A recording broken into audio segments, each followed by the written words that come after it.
আসসালামু আলাইকুম। কি অবস্থা, সবাই কেমন আছেন? আশা করি আল্লাহর অসীম রহমতে সবাই ভালো আছেন। আলহামদুলিল্লাহ, আমিও ভালো আছি। তো চলে এলাম আবারও আপনাদের মাঝে নতুন আরও একটি ভিডিও নিয়ে আমি আশা।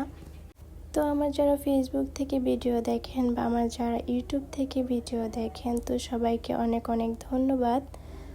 সকাল থেকে এই ভিডিওটা শুরু করছি। তো ওই দিন অনেক বেশি রোদ ছিল।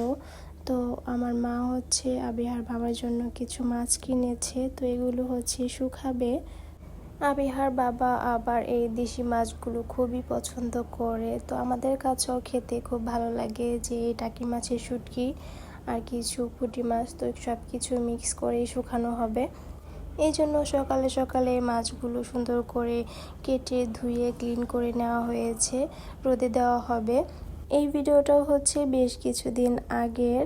তো এখন তো আমি আমার নিজের শ্বশুর বাড়িতে। তো আমার বরাবরই ভিডিও দিতে অনেক লেট হয়ে যায়। যখন একটু ফ্রি থাকি বা যখন একটু একা একা লাগে, তো তখনই আমি এই ভিডিওগুলো এডিট করি। তো আপনাদের কাছে কেমন লাগে অবশ্যই কমেন্ট করে জানাবেন। তো আপনাদের কমেন্ট আর ভালোবাসা তো আমাকে আরও নতুন ভিডিও বানাতে আরও উৎসাহ যোগাবে।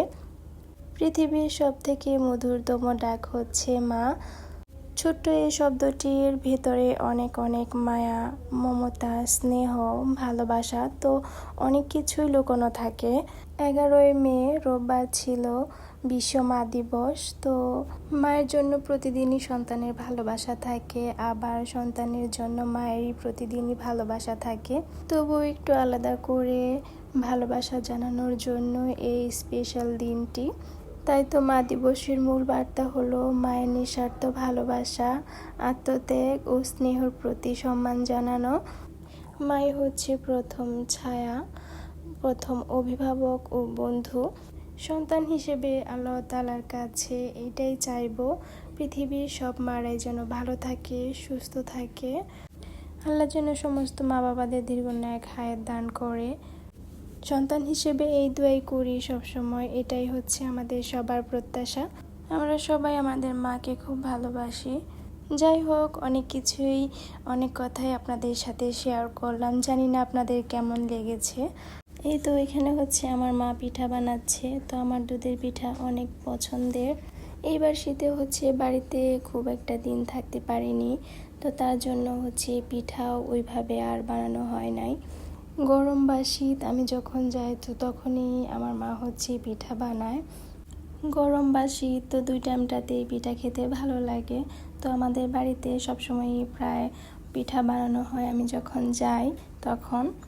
পিঠাগুলো দেখতেও খুব সুন্দর হয়েছিল আর খেতেও আলহামদুলিল্লাহ অনেক বেশি মজা হয়েছিল। দুধের পিঠা একটু সফট না হলে একদমই ভালো লাগে না। তো সকালবেলা একটু শক্ত শক্ত হয়ে যায়। এই জন্য যখন আমার মা বানায় তো তখনই আমি একটু খাই, তখন ওই টাইমটাতেই অনেক নরম থাকে। এটা ছিল আরেকটা অন্য দিনের ভিডিও। তো আমার যে চেন ছিল তো এটা ছিঁড়ে গিয়েছিল, তো যার কারণে ওইটা চেঞ্জ করে এটা নিয়েছি।